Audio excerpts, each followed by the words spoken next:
compensation for speaking up here.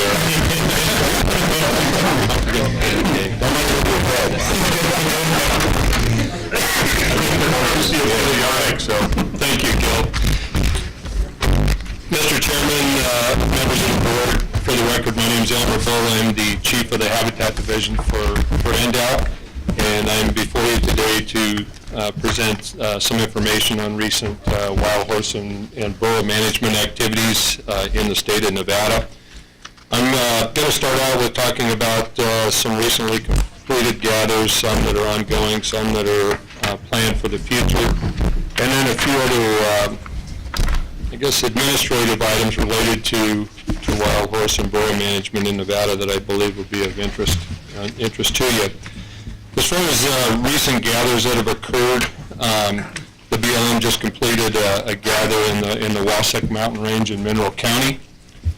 Prior to the start of the gather, the horse numbers were 623 in there. The AML, which is the appropriate management level that's been established for each individual horse management area, was between 110 and 165. So prior to the gather, this was 3 to 4 times over AML.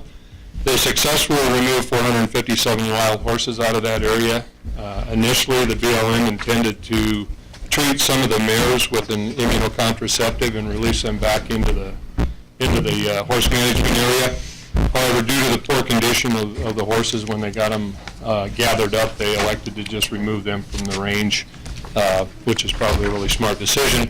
Nonetheless, even without removal, it brought the AML or the horse population down to 166, and that's right at the top of high AML for that horse management area. But that one's was completed. There's another horse gather going on right now. It started sometime in late November. This is occurring in the Oahe Complex wild horse management areas. That actually consists of 3 horse management areas together: Little Oahe, and the snowstorms. They're targeting, they would like to remove 941 horses from those areas. The estimated population prior to the gather is 2,252. AML is 621 to 999, so depending which AML number you use here, that horse population is 2 to 3 times AML prior to the start of the gather. They intend to try to take 941 horses out of those areas. That would leave 1,302 horses, which is still over AML, even high AML. So we're not terribly thrilled with the action there. Something else that occurred in this one is that the BLM, initially they were intending to gather horses out of the snowstorm horse management area, but elected to cancel that. This is in line with a trend that seems to be developing that we're definitely concerned about. They made the decision to cancel the gather in the snowstorm HMA, as well as another one that was scheduled over in the Triple B complex. To use the words from the BLM website, to cancel them because the animals are not in immediate declining condition, indicating that decisions about gathers are being made on the condition of horses rather than what the AML numbers are. And we're not real thrilled with that one. So anyway, they hope to take, like I said, 941 out of there. That'll still leave those areas over the established AML. Another horse gather is planned for the Diamond Complex in Eureka County. That's scheduled to begin sometime in January. Currently, that area is carrying a horse population that's about 4 times what the established AML is. Obviously, a significant need to remove horses from that area. They hope to remove 613 from that area. That would leave 213 horses in the area. Estimated the AML for that area is 210, so that's going to bring them right down in the vicinity of the top of AML there. In addition to the gathers that are being made, there was some other information concerning some concern on the part of the BLM for wild horses and burros in southern Nevada, specifically in the Red Rock herd management area and the Nevada Wild Horse Range. They're currently, in spite of the pretty favorable precipitation conditions down in that portion of the state this past summer, horses are running out of water. Some of the water sources are drying up, forage conditions are pretty poor. They've begun doing water hauls to those horses and are continuing to monitor what's happening there. So we'll see those two areas have a historic problem with shortages of water and forage, and oftentimes the BLM has had to resort to hauling water to those horses to keep them alive. So that pretty much summarizes what's going on with wild horse gather activity and the concerns about what's happening out on the range. On another item, and we've discussed this at previous meetings, as most of you probably remember, the BLM is currently working on the development of an EIS related to the interest on the part of a private party to start the Spruce Mountain Wild Horse Eco Sanctuary in Elko County.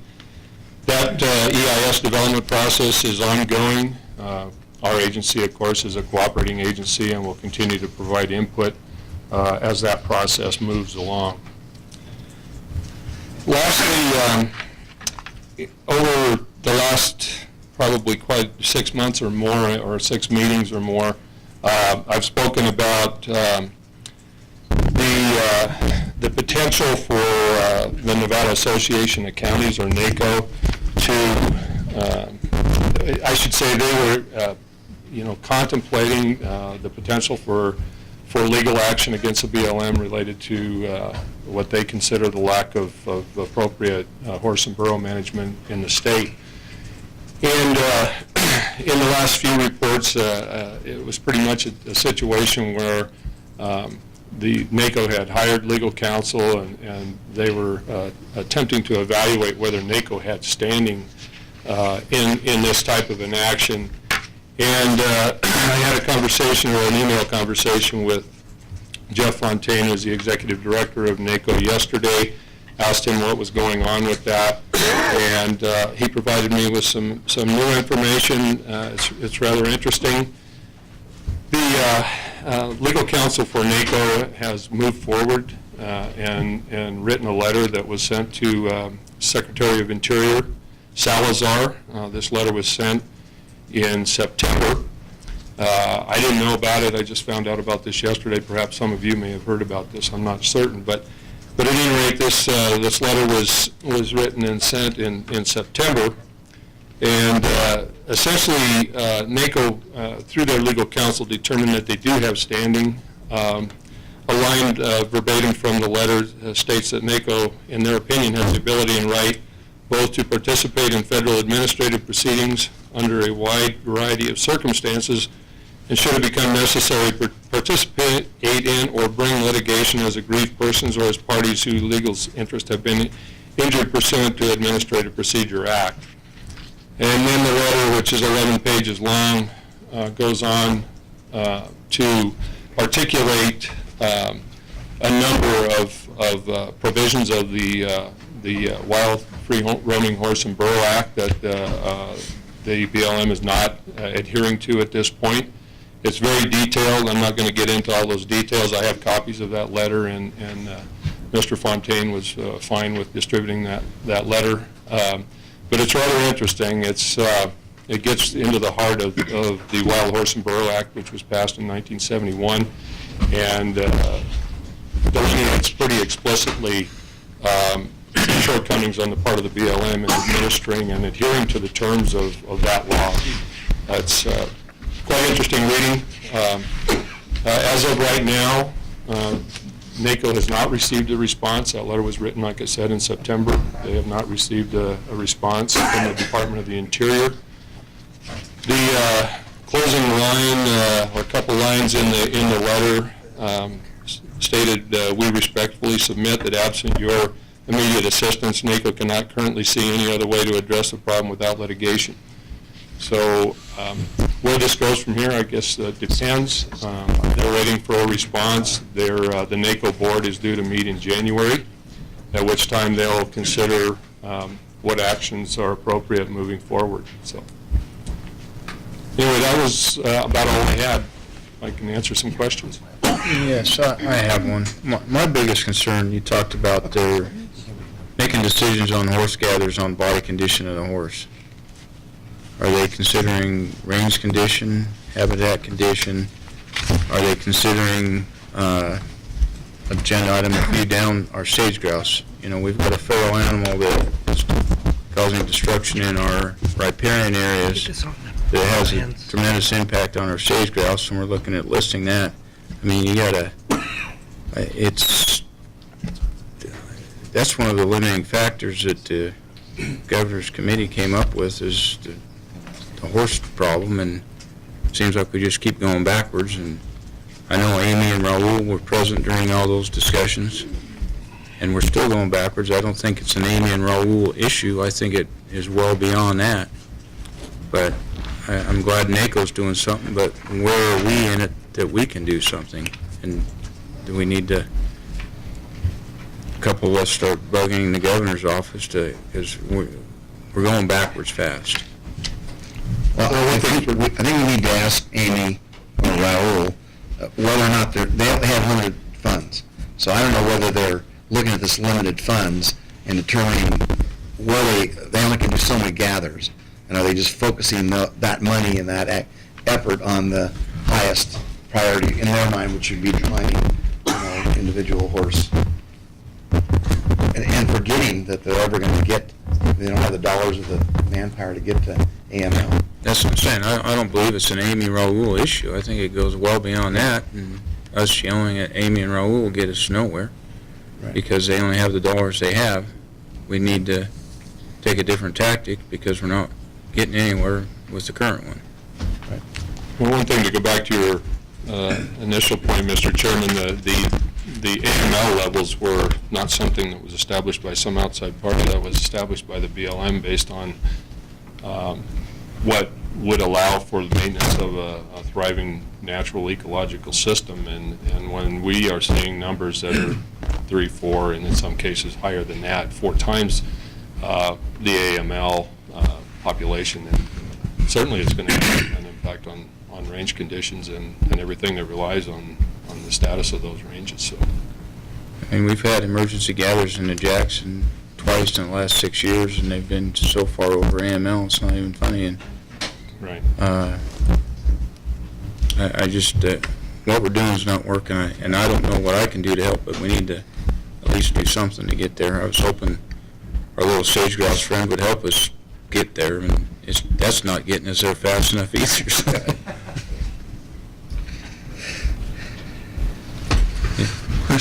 Commissioner Rain. Thank you. Is there any hard data we come up with in many of these various studies we've done that can show a direct detrimental effect from the numbers of wild horses in certain areas to wildlife, to deer, to antelope, to elk? I mean, I know the numbers of the animals are clearly there, but I know that they've been doing a lot of studies here with the murder stuff, and is any of that focused on the wild horse possible impacts? Aside of the sage grouse, Mr. Rain, I don't recall seeing anything that we have done. I don't know if you've ever been focused on that aspect. Yeah. No. I'm not aware of any. I don't know whether Mike. I'm looking for tools, and always 10,000 more studies out there. Mike Cox, Department of Wildlife.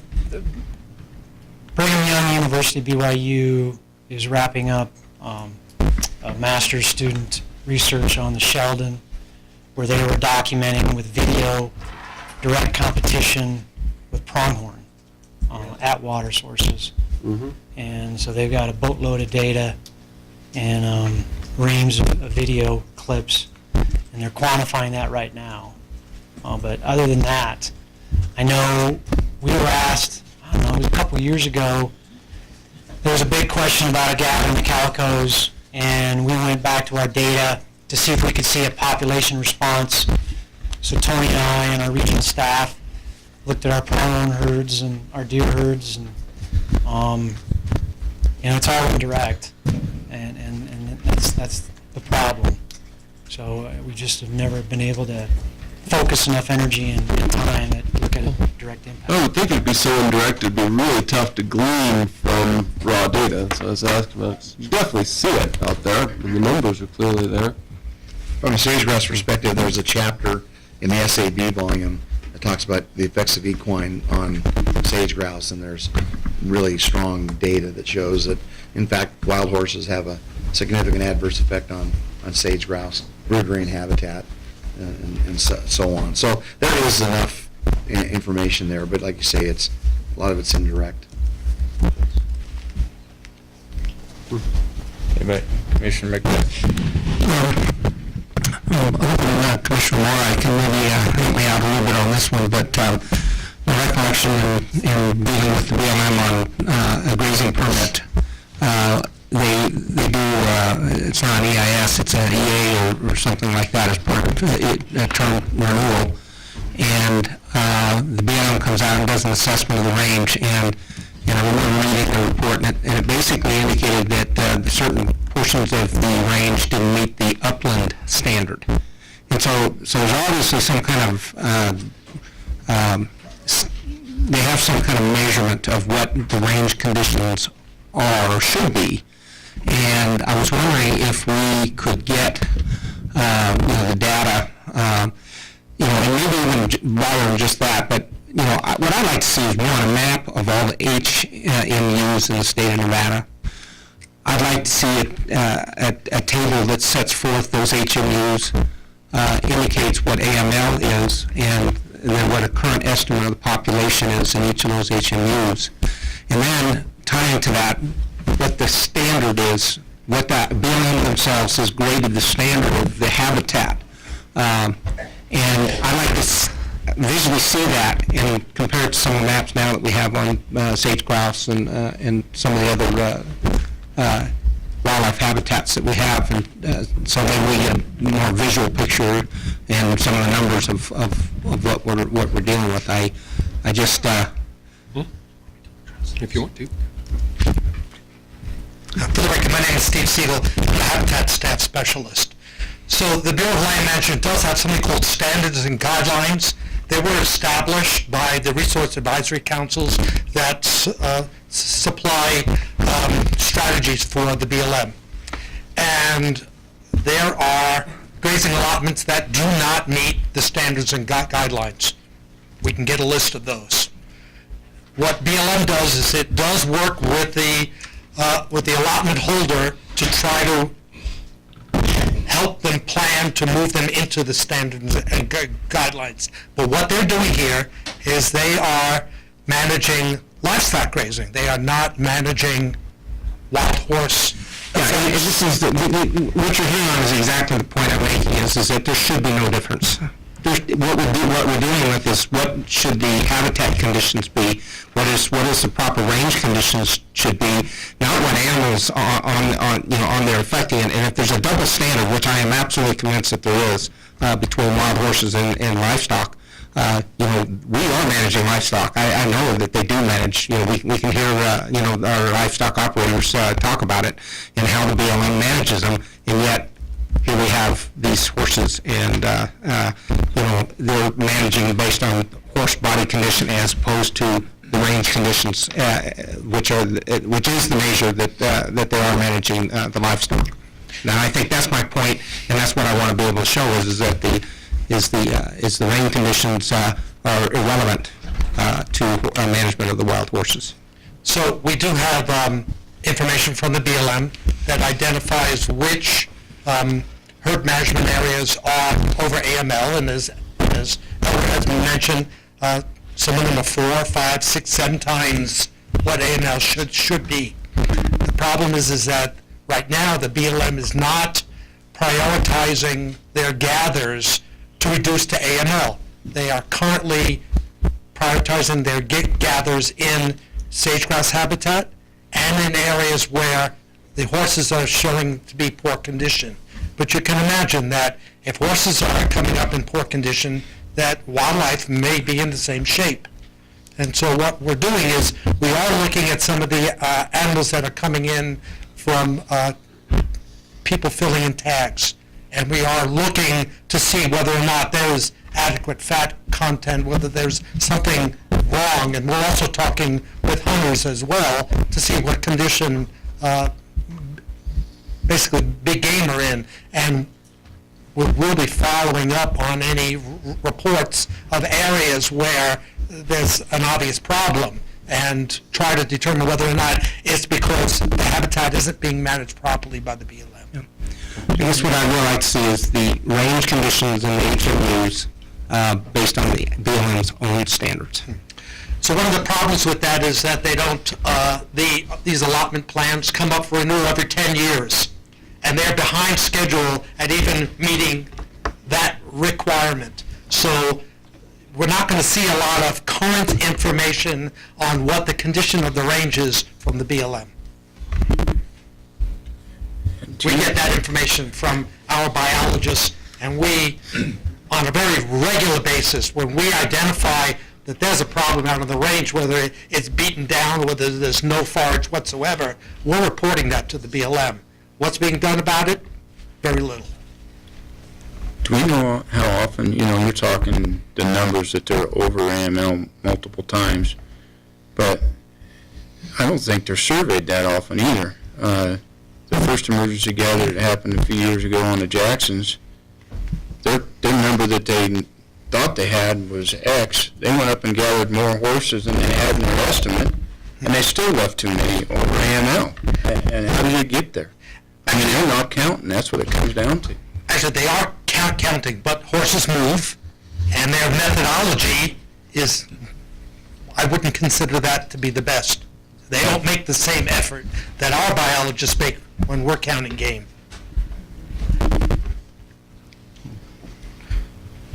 Hello.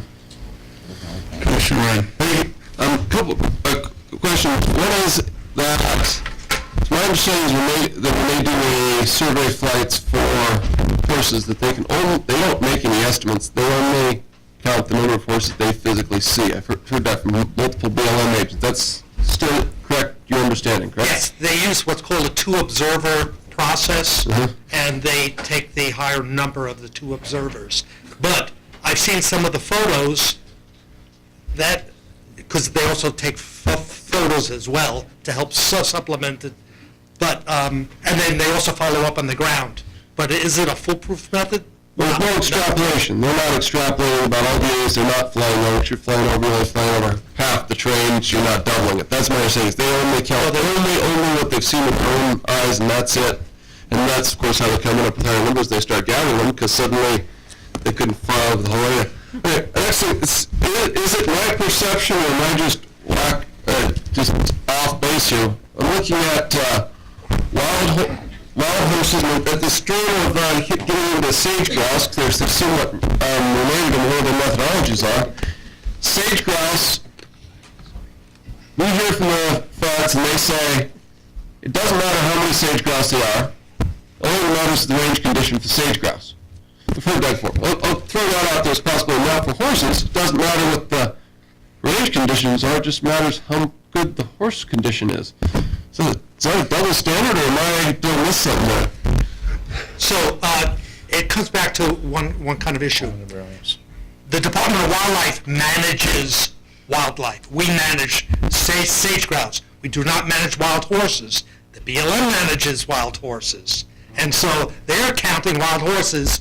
We're counting sage-grouse. To look at it the other way, they manage the habitat for sage-grouse. That doesn't mean that we don't have lots of input there, but when it comes down to it, they have the responsibility for maintaining and managing the habitat for sage-grouse. Thank you. I'll let Dave.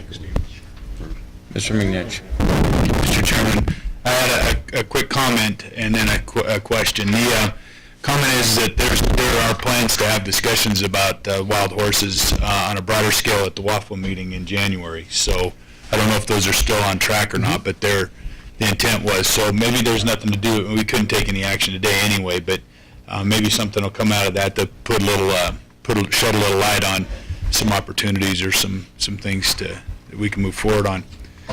My question is, about 10 years ago, we were in a meeting in Vegas, and some of you will remember there was a presentation made by BLM, and there was a situation where they had gathered horses from a very high number and brought them down below AMLs. And then shortly thereafter, released horses back into that same exact unit. And the reason it was given to us was, you don't understand, we were removing horses because they were in poor condition. They removed a large number of horses. They evaluated the condition of those horses, and the healthy ones, they put back out on the range, even though it came back out up over AML. And it was explained very clearly to us that the reason for that is because it was not a horse gather to address AML issues. It was a horse gather because it was an emergency gather. So that to me was, that happened to be the real bottom for the commission, and that's when we wrote the real nasty letter threatening lawsuits and legal action to get it stopped that prompted folks from BLM out of DC to show up at our meeting to talk. And things did happen at that point, but kind of getting a sense that maybe we're using that same thought process BLM might be, and I didn't expect that from them, because they have been doing generally pretty good here, all things considered. It's been worse. And do you see that we might be using our emergency gathers or that concept as a way of, not addressing AML things necessarily, or what's your? Well, I think you're right on. I think in previous meetings I've mentioned, and today again, talking about, them gathering horses, administering immunocontraceptives, castrating studs, trying to do sex ratioing in the herds, pretty kind of somewhat passive attempts to try to address the situation, and many times, they're still, in spite of the gathers and then after the re-releases, they're still coming up with herds that are over AML. So, and one last comment, and I think, a little, like I said, a little bit to their credit, BLM has been more active the last few years than they've been than they have. Their times have been worse, and I think we do have to recognize at least their hands are a little bit tight too. Can't do anything without lawsuits, and their hands are tied a little bit. So we really are looking at getting out of the state level and probably talking at a much higher level in order to make something happen. We may very well have as much support as we can possibly get at the levels that we tend to work at, and if we're going to do something, it needs to be at a much higher level, and I can see where that might need to happen. Yeah. Dave brought up the WAFA thing, and what got that going was there was a presentation given by Arizona at WAFA about some of their wild horse issues, and they were talking about how dire the situation was down there, and at the end of the discussion, the presenter basically said, the only bright spot for Arizona is we're not Nevada. Yeah. And that was his comment, so. Yeah, we had provided quite a bit of information for the last WAFA meeting too. A gentleman, I can't recall his name now, from Arizona Game and Fish. Yeah, but interesting, I had a conversation with Mike Podborny yesterday. Mike's a biologist for us over in Eureka, and has been in that area for 24 years now, and was flying, doing deer surveys, but actually did some horse counts while he was up in the process of moving through the territory.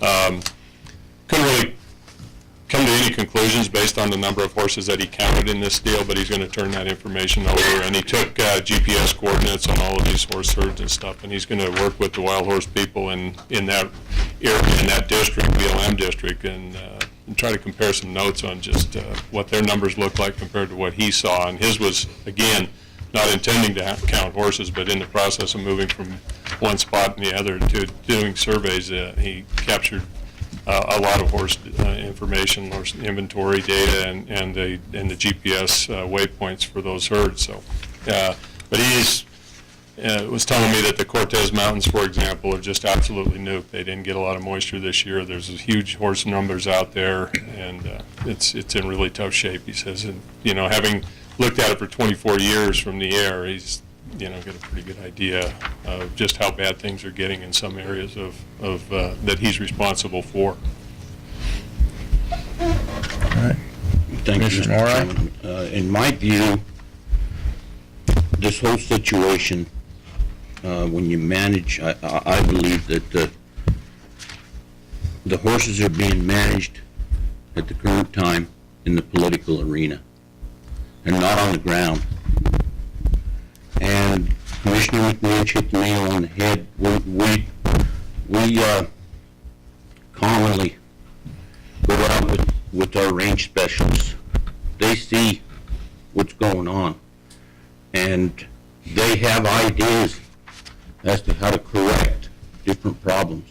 And this goes along with livestock grazing as well as grazing by wild horses. Many times, the options that they have available to them to correct some problems are so narrow that they're to the point, an example of it, they are to the point where they have to look at the condition of the animals rather than trying to focus on those AMLs. So until we can get over that hurdle of getting back to managing the animals and the resource, I don't know what the solution is. And as far as this board being able to do something about it, I don't have the answer. Agreed. Well, we have this as an agenda item every commission meeting, and all it seems to do is cause discussion that frustrates us as much as any item we have. Maybe, yes, Just one comment, I have a question for you. Tried to contact Barry Reed and see if we can get some help. that's my next I thing. don't know where else you go in our state other than him Well, with that particular organization. Well, he sent us a wake-up call a couple times with regards to this issue, I think, in the past. I don't remember the exact scenario. Maybe some of the advisory board members. I'll have to think about it. There was- JT had that lawsuit ready to go, and we were told not to. So, I mean, I think it's, I think we're straying a little from the agenda items, so.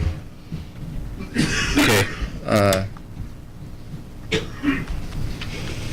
Would you like to have Amy or Raul come at the next meeting? And let's have Amy and Raul, and I'm gonna make a couple phone calls too. And before the next agenda, we'll decide whether we need to make it an action item so we can take some type of approach to it, because we can't discuss an approach today. Can we get the letter distributed to the commission? I hate to have public comment, but it sounds like you have. Quick comment. Come on up. Sure, real quick. My name is Graham Stafford. I'm the Conservation Chair for the Sierra Club's Great Basin Group. I cannot stress how importantly we feel about the proper management of the wild horse situation in Nevada. We just really believe strongly, and I can't tell you how strongly enough, how important the proper management of wild horses in Nevada is important to the integrity of the beauty of our Nevada backlands. Glad to have you an ally on that one. Dr. Moldy. Mr. Chairman, Don Mulder, since you opened the book, I knew that was coming. resist, and of course I'm on the other side of this issue. This discussion disturbs me.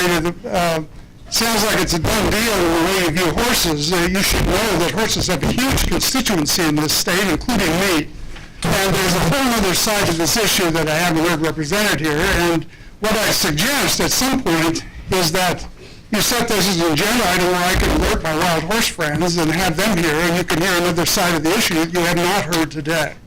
So that's my suggestion. I would appreciate that. Thank you. I would welcome that opportunity so they can hear what our side has to say too. Well, theirs as well. I would hope it be both ways. Okay. Come on up.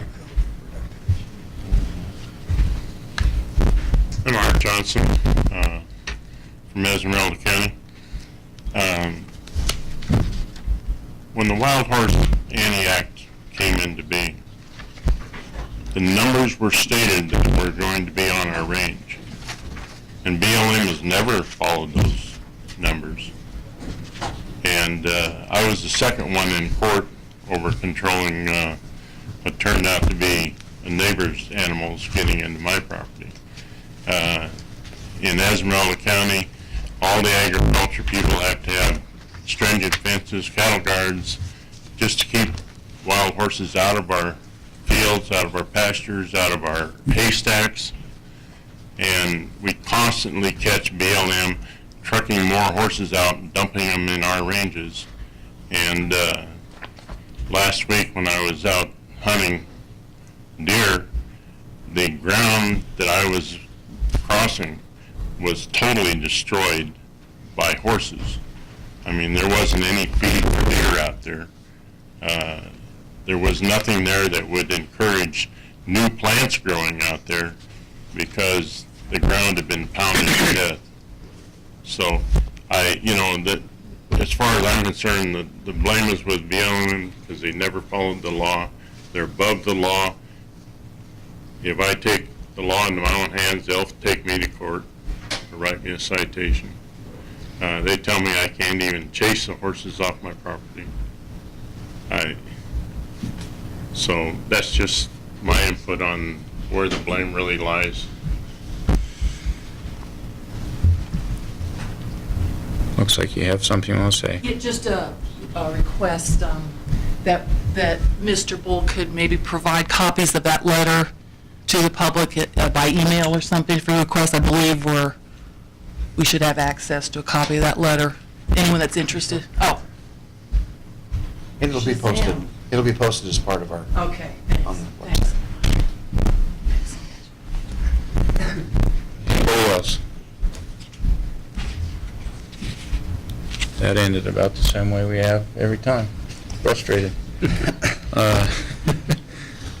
Chairman, I'd just like to thank Steve Siegel for his input and expertise on the specifics relative to BLM management and so forth. Right. So he gets a candy cane. So, thank you. Okay, that ends that discussion. Let's take